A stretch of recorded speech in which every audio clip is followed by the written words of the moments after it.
구약의 이스라엘 백성들이 1년에 이모작을 했습니다. 전반기에 추수하면서 맥추절을 지켰습니다. 성경에는 칠칠절이라고도 하고요. 또 혹은 신약에 와서는 오순절이라고도 합니다. 77, 그죠? 77에 49, 49일이죠. 이 초실절이 있은 그 다음으로부터 이 날짜를 계산을 해서 50일째 되는 날. 그리고 이 오순, 순이라고 하는 것이 10이잖아요. 이 한자로, 그죠? 50일, 그게 오순절입니다. 그래서 77절, 오순절 혹은 맥추절 같은 말입니다. 그렇게 우리가 이 상반기의 은혜에 대해서 감사하는 절기를 지키고요. 그리고 후반기에 추수한 후에 1년 농사를 놓고 추수한 것에 대해서 감사하는 마음으로 추수감사절을 우리가 보냅니다. 성경에는 수장절이라고도 나오고 장막절이라고도 합니다.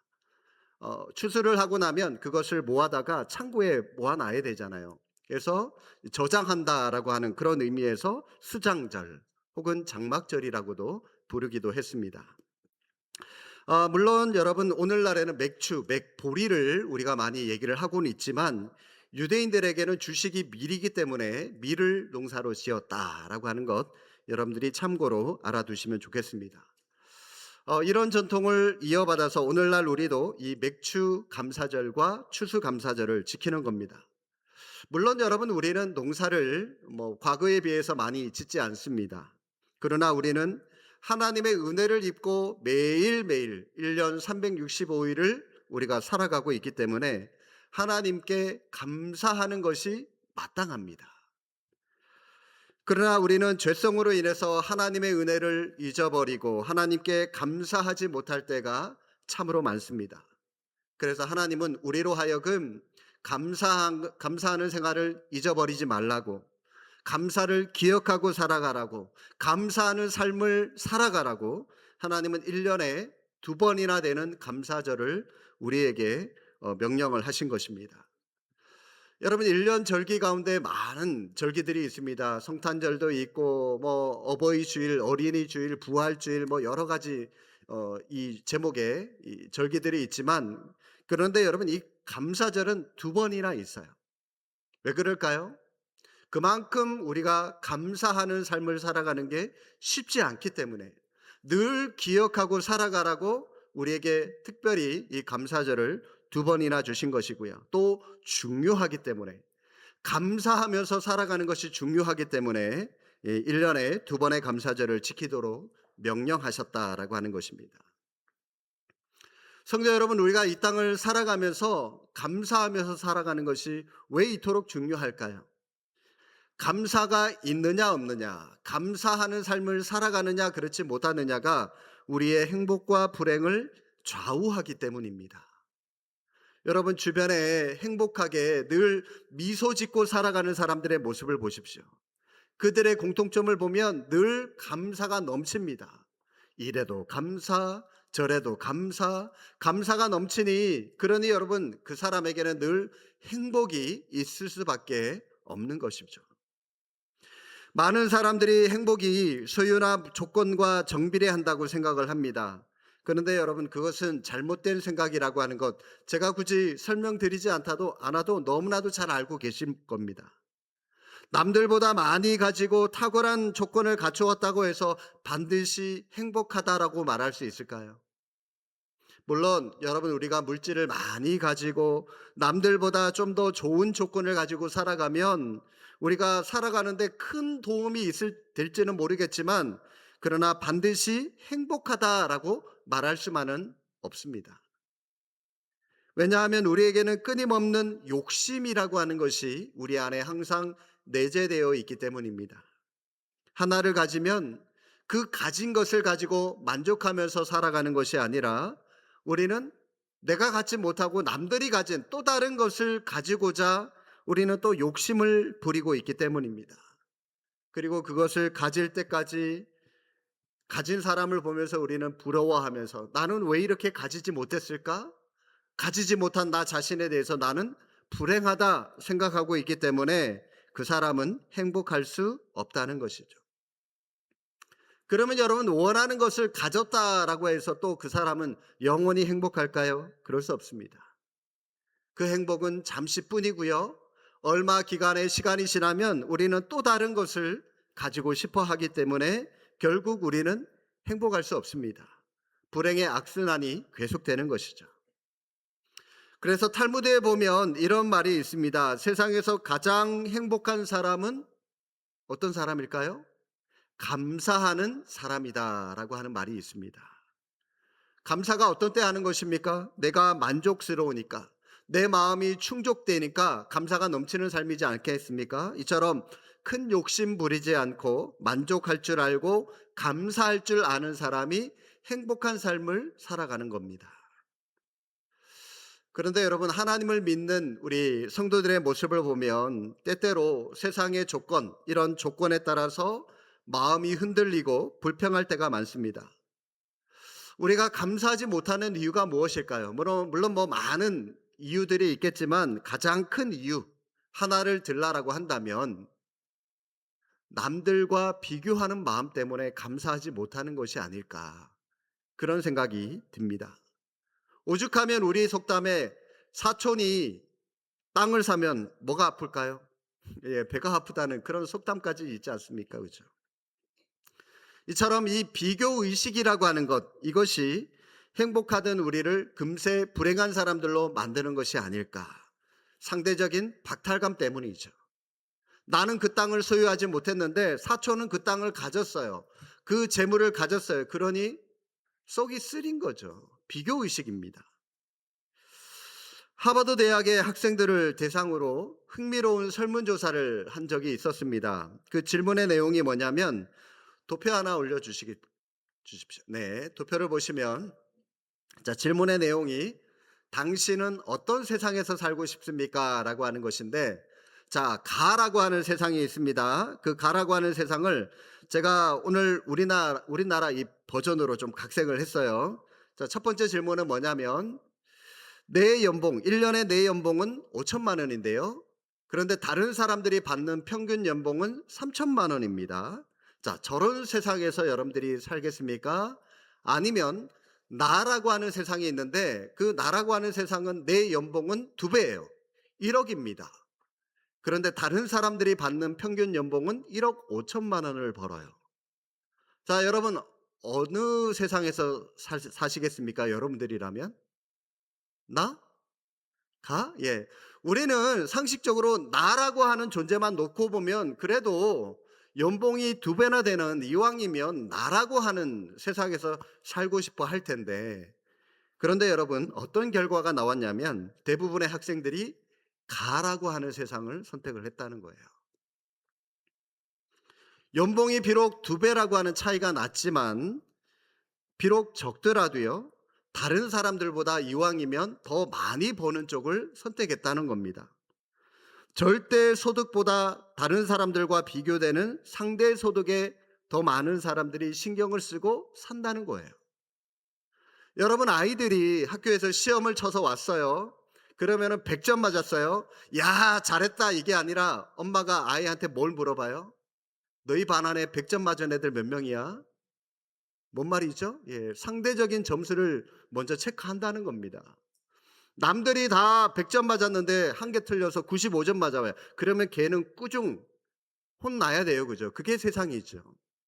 남들이 90점 맞았어요. 내 아들은 95점 맞았어요. 그럼 남들보다 잘했기 때문에 한 개 틀려도 100점을 못 맞아도 잘했다는 거예요. 남들과 비교하기를 그만큼 좋아한다는 겁니다. 신앙생활도 마찬가지입니다. 이러한 신앙생활 때문에, 비교하는 신앙생활 때문에 성도들의 마음이 흔들리고 감사를 잃어버릴 때가 많다는 겁니다. 오늘 본문에 나온 시 73편 아삽이라고 하는 사람이 쓴 시입니다. 아삽은 다윗 왕 때 찬양대 대장이었습니다. 그가 쓴 시가 시편의 여러 편 수록이 되어 있는데, 여러분, 이 정도면 꽤 훌륭한 신앙이라고 할 수 있지 않겠습니까? 우리가 아무리 글을 잘 쓰고 시를 잘 짓는다 할지라도 여러분, 그게 그 글이 성경이 될 수 있겠습니까? 못 되죠. 그런데 아삽은 그가 쓴 시가 성경이 되었어요. 그만하면 여러분 훌륭한 신앙인이라고 할 수 있지 않습니까? 그럼에도 불구하고 이 아삽도 한때는 비교 의식 때문에 신앙이 흔들리고 하나님을 의심하고 감사는커녕 불평에 사로잡혔던 적이 있었습니다. 다행히 나중에는 신앙을 회복하고 하나님 앞에 감사 찬양하는 삶을 살아갈 수가 있었지만, 아삽의 모습이 우리에게 중요한 교훈을 보여주고 있습니다.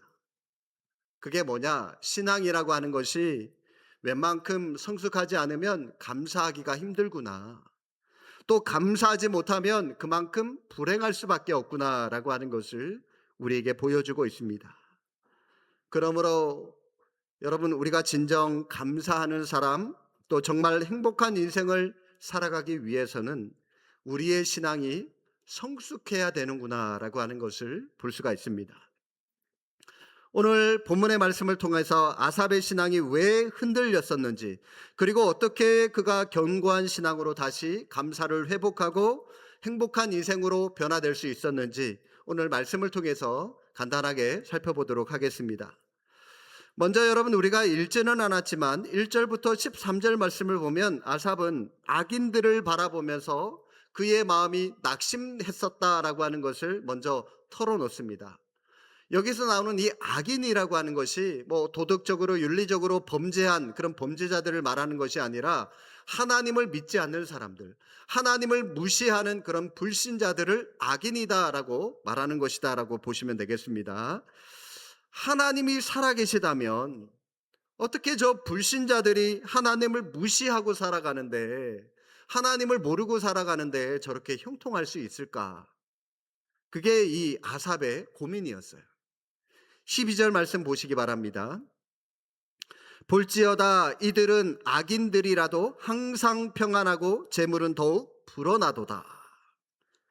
이게 너무 하나님 앞에서 이상하다는 거예요.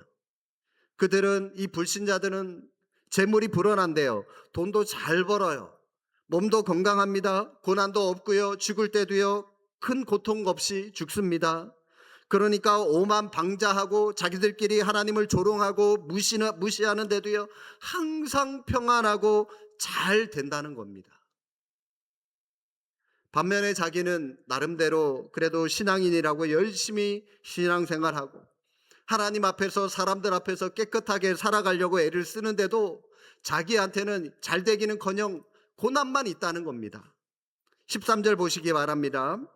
내가 내 마음을 깨끗하게 하며 내 손을 씻어 무죄하다 한 것이 실로 헛되도다.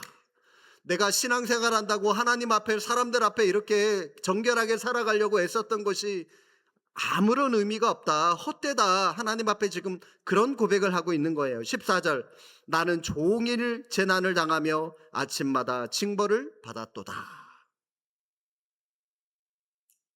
그러니까 이 아삽의 마음이 지금 별의별 생각이 다 드는 겁니다. 진짜 하나님이 계시기나 한 걸까? 그렇다면 하나님 지금 뭘 하고 계신 거야? 정말 하나님, 공의로우신 하나님 맞아? 이런 의문 때문에 신앙에 지금 혼란스럽고 갈등이 생기는 거예요. 세상 사람들에게 신앙생활 꽤나 한다고 알려져 있는데, 그런데 현실에서는 종일 재난만 당하고 징벌을 받아서 악인들보다 더 못한 삶을 살아가고 있으니 영 이 신앙적으로 체면이 서질 않는 거예요. 의인이 악인보다 잘 되는 것 당연한 일 아니겠습니까?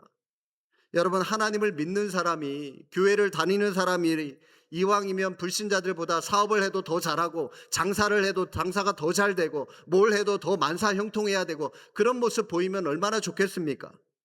그런데 이 불신자들이나 예수님을 믿는 사람들이나 사는 게 비슷해요. 아니, 불신자들이 오히려 우리들보다 더 낫고 우리가 그들보다 못하다면 여러분, 신앙생활하는 것이 과연 무슨 유익이 있느냐, 이겁니다 지금.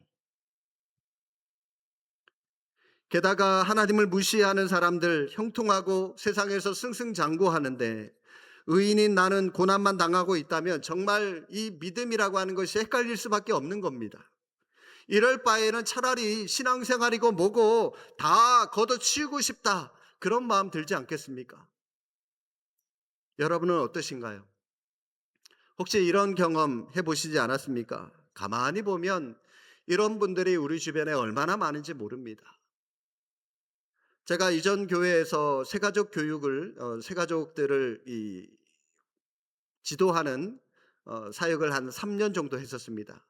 큰 교회답게 그 교회는 1년에 약 한 1,000명씩 등록을 해요. 그러면 많은 사람들을 대하면서 그런 사람들 가운데 오늘 본문과 같은 이 아삽의 마음을 가진 사람들 너무나도 많이 봤습니다.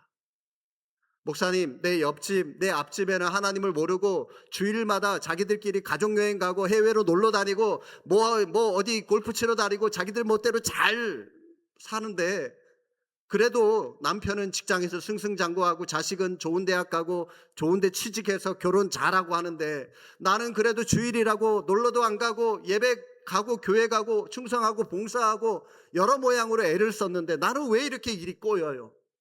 나는 왜 이렇게 안 돼요? 하나님 살아계신 건 맞습니까?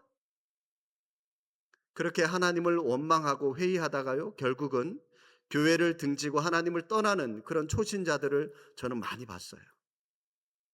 기도 한두 번 해보고요, 자기 마음에 드는 기도대로 하나님이 응답을 안 해주시니까 하나님 안 계십니다. 결론 맺고요, 교회를 떠나버리더라고요.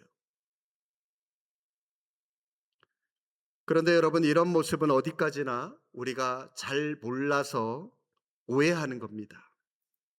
하나님의 깊은 뜻을 우리가 이해해야 성숙한 성도라고 할 수가 있습니다. 다행히도 아삽은 하나님의 뜻을 깨닫게 됩니다. 그리고 신앙을 회복하고 감사 찬양하는 사람으로 돌아서게 되는데 16절과 17절 말씀 보시기 바랍니다. 내가 어쩌면 이를 알까 하여 생각한즉 그것이 내게 심한 고통이 되었더니, 자, 고통이 되었습니다. 그랬더니 17절, 하나님의 성소에 들어갈 때야 그들의 종말을 내가 깨달았나이다. 여러분, 이 성소에 들어갈 때야, 이게 무슨 말일까요? 성소에 왜 들어가죠? 하나님을 예배하기 위해서, 하나님을 묵상하기 위해서, 하나님의 말씀을 깨닫기 위해서 성소에 들어갔어요. 아삽은 이 불신자들의 형통함을 보고 처음에는 너무 혼란스럽고 갈등이 생겼고 심지어 16절 하반절에 그것이 심한 마음의 고통까지 되었는데 성소에 들어가서 하나님 앞에서 기도하고 말씀을 묵상하면서 하나님의 뜻을 깨닫게 되었습니다. 그 깨달음이 무엇입니까? 18절과 19절 우리 다 함께 한번 읽어보시겠습니다. 주께서 참으로 그들을 미끄러운 곳에 두시며 파멸에 던지시니 그들이 어찌하여 그리 갑자기 황폐되었는가? 놀랄 정도로 그들은 전멸하였나이다. 하나님은 공의의 하나님이시기 때문에 악인들이, 그 불신자들이 나중에 회개하고 돌아오기를 기다리고 계시지만 그럼에도 불구하고 끝끝내 그들이 돌아오지 않는다면 결국 하나님께서는 그들을 미끄러운 곳에 두시며 파멸로 던지시고 전멸시켜 버리시는, 즉 하나님이 그들을 틀림없이 심판하실 것이다 라고 하는 그런 공의의 하나님을 그가 성소에서 예배 가운데 경험하게 됩니다. 깨닫게 됩니다. 이때 아마 아삽은 눈이 확 띄어지는 그런 경험을 하게 되는데 악인들의 형통이 결국 아무것도 아니구나, 잠시뿐이구나 라고 하는 것을 깨닫게 됩니다. 오히려 의인들에게 주시는 하나님의 축복이 얼마나 놀라운 것인지를 깨닫게 됩니다. 비교가 안 되죠. 그래서 신앙의 사람들은 비교의식에서 해방될 수 있고 감사할 수 있고 행복할 수 있다는 겁니다. 신앙이 무엇일까요? 신앙이란 우리의 눈이 달라지는 걸 말합니다.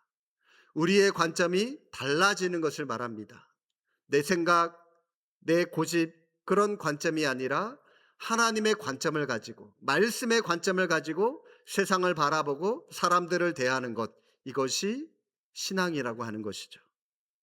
신앙이 성숙하고 견고해질수록 영적으로 보는 눈이 환해질 수밖에 없습니다.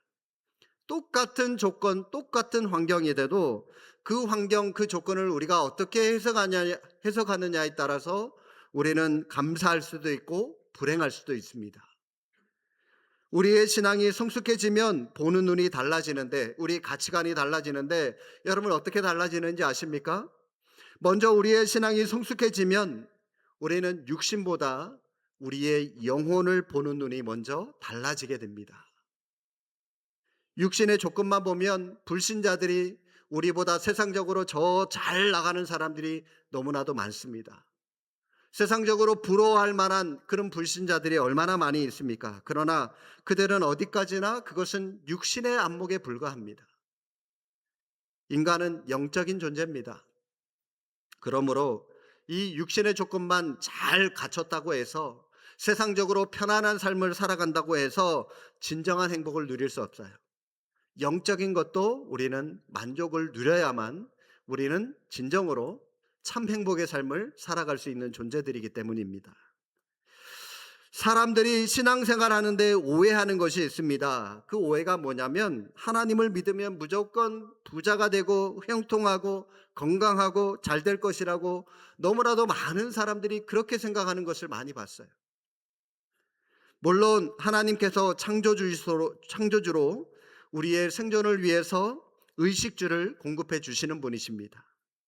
하지만 우리 하나님께서 믿는 성도들에게 궁극적으로 주시기를 원하시는 것은 육신의 필요보다는 영혼의 필요, 다른 말로 말하면 영생을 주시기를 더 원하신다라고 하는 것을 여러분들이 기억하시기를 바랍니다.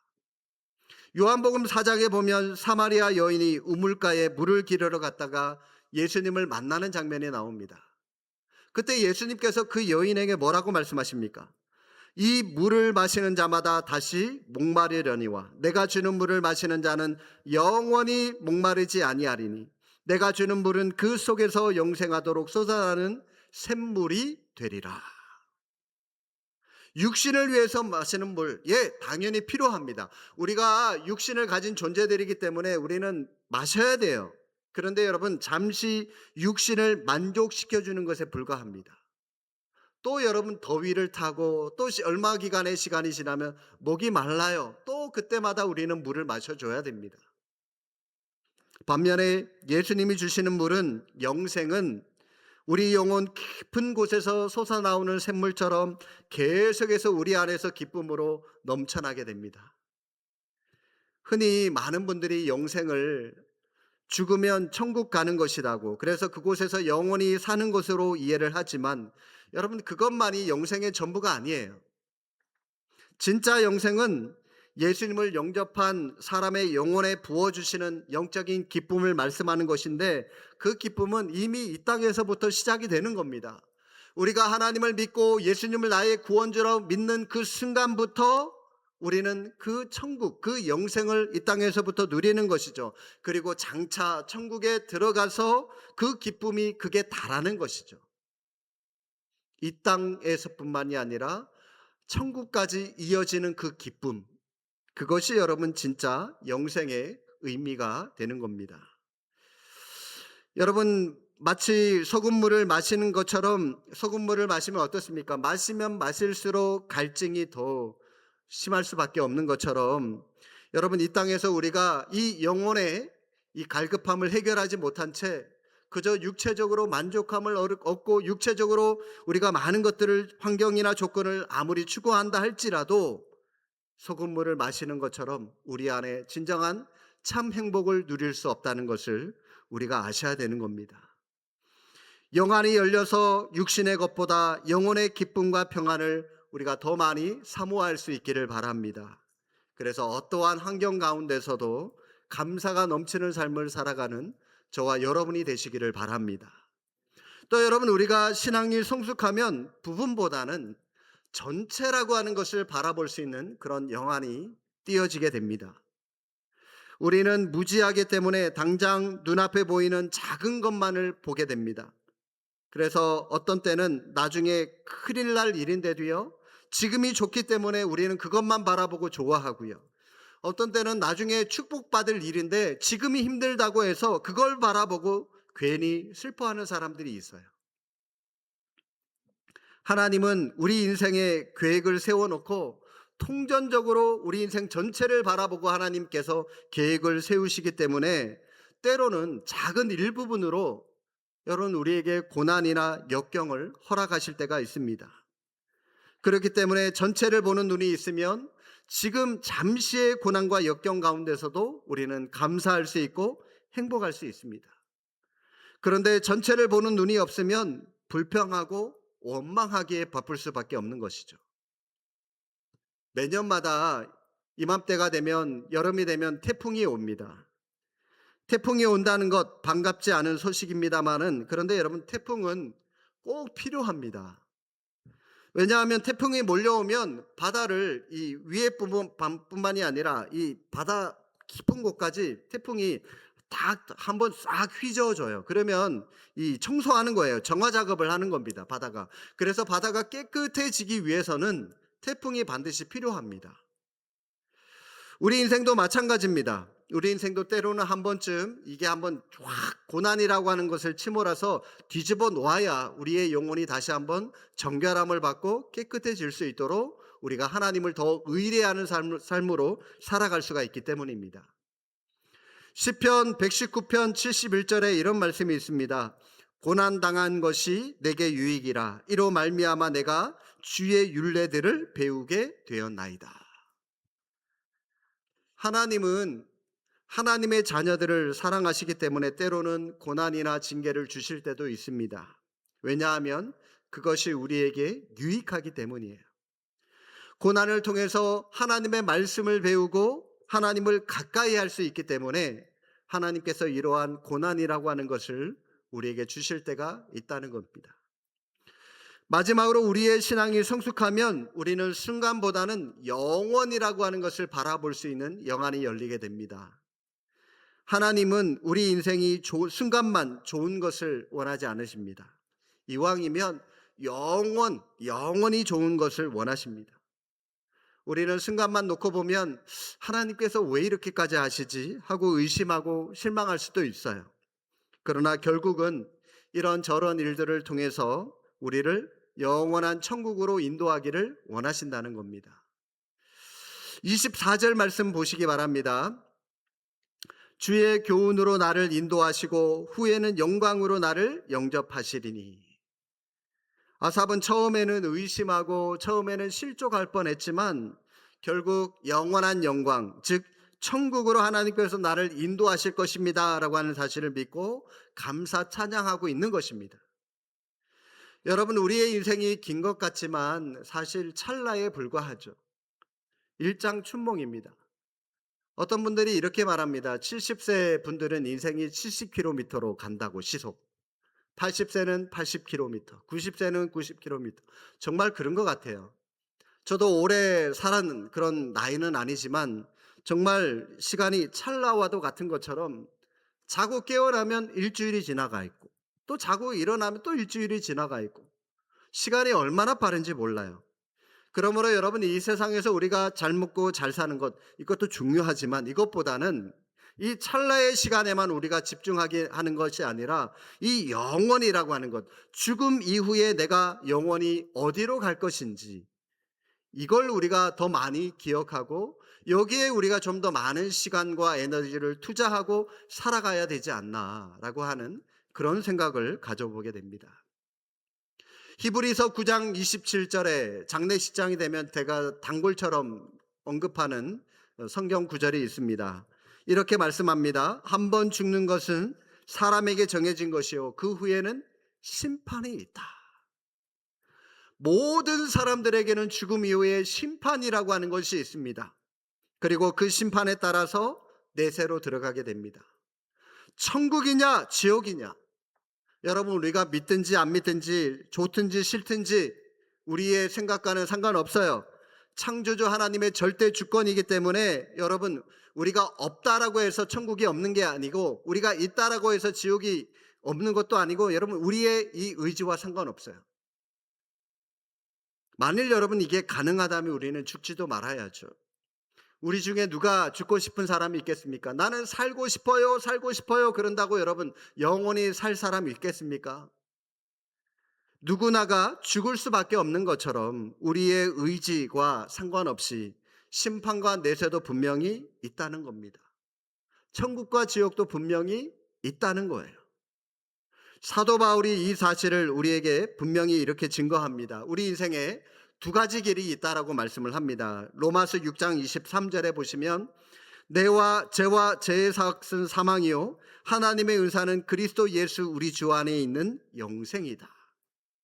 하나는 죄를 지음으로 사망으로 가는 길이 있고 또 다른 하나는 예수 그리스도로 말미암아 영생으로 가는 길이 있다. 이 둘 중에 하나다라고 우리의 인생길을 언급하고 있습니다.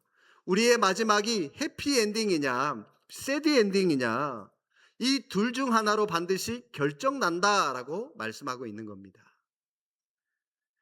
누가복음 16장에 보면 거지 나사로와 이 부자의 비유가 이야기가 나옵니다. 거지였지만 나사로는 하나님을 경외하는 가운데 천국으로 들어갔습니다. 반면에 부자는 자기 마음대로 세상의 욕망만을 취하면서 살다가 나중에는 불신자로 음부 곧 지옥으로 가게 됩니다. 여러분 정말 이 말씀이 살아계신 하나님의 말씀이라고 여러분들이 믿으십니까?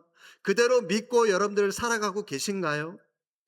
여러분들이 정말 이 말씀처럼 천국과 지옥이 있다면 우리 인생에서 가장 중요한 게 무엇입니까? 천국으로 들어가야 되겠구나. 나도 정말로 예수님을 믿고 가야 되겠구나라고 하는 그게 여러분 정말 중요한 우리의 마음이지 않겠습니까? 그러므로 예수님을 믿는 게 정말 최고의 믿음이어야 되는 것이죠. 하나님을 아버지로 모시고 살아가야 되는 겁니다. 예수님을 나의 인생의 구원자로 모시고 살아가는 것이 우리 인생의 최고의 목표여야 한다는 겁니다. 이것보다 사실 더 큰 축복은 없는 것이죠. 이 모든 사실들을 아삽은 깨달았던 것입니다. 25절, 26절 말씀 보시기 바랍니다. 하나님께서는 주 외에 하늘에서는 주 외에 누가 내게 있으리요 땅에서는 주밖에 내가 사모할 이 없나이다. 내 육체와 마음을 세약하나 하나님은 내 마음의 반석이시요 영원한 분깃이시라. 여러분 이 말씀이 무슨 말이냐면 하나님이 나의 전부이십니다 라고 하는 그런 말이에요.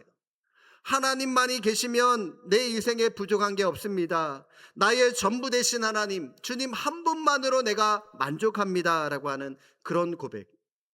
이 아삽의 고백이 오늘 이 자리에 앉아있는 저와 여러분 모두의 동일한 고백이 될 수 있기를 주님의 이름으로 축복합니다. 여러분 그러므로 앞으로 우리가 해야 할 일 무엇일까요? 28절 말씀 우리 다 함께 큰 소리로 읽겠습니다. 하나님께 가까이 함이 내게 복이라. 내가 주 여호와를 나의 피난처로 삼아 주의 모든 행적을 전파하리이다. 아멘. 우리가 해야 할 것, 천국이 나의 전부이고 하나님이 나의 전부이다. 이걸 깨달았다면 우리가 해야 될 것, 더욱더 우리가 하나님을 가까이 하는 삶을 살아가는 것입니다. 그리고 하나님이 얼마나 좋은 분이신지, 하나님이 나를 위해서 어떤 일을 하셨는지 그 하나님을 전파하는 것입니다. 이 28절 말씀이 우리의 삶의 지침이 될 수 있기를 바랍니다. 성도 여러분, 맥추감사절은 한마디로 감사하는 날이죠. 감사가 넘치는 삶을 살아가기 위해서 우리의 눈이 달라져야 한다라고 말씀을 드렸습니다. 육신보다는 영혼을 바라보는 눈으로, 또 부분보다는 전체를 바라보는 눈으로, 순간보다는 영혼을 바라보는 눈으로 우리의 눈이 바뀌어져야 됩니다. 그래야 우리는 진정 감사의 삶을 살아갈 수가 있는 것입니다. 여러분 우리가 감사하지 못하는 이유가 무엇이라고 했습니까? 하나님이 나의 전부가 되신다라고 하는 신앙의 고백이 없기 때문입니다. 하나님이 없으니 우리의 시선이 하나님이 아니라 나보다 더 잘난, 나보다 더 이 세상에서 잘 나가는 그 사람들을 바라보고 살아가고 비교하기 때문에 우리는 감사하지 못하는 것입니다. 아무쪼록 이 아삽처럼 과거에 또 혹은 현재 이러한 우리 주변의 사람들 때문에 우리의 믿음이 잠깐 흔들린 적이 있었을지는 몰라도요, 이제는 하나님이 나의 전부가 되십니다. 하나님 한 분만으로 나는 만족합니다 라고 하는 이 믿음의 고백을 가지고 다시 한번 하나님 앞에서 날마다 감사가 넘쳐나고 그래서 행복한 삶을 살아가는 오늘 귀한 맥추 감사절의 절기를 보내시는 저와 여러분이 되시기를 주님의 이름으로 축복합니다. 기도하겠습니다.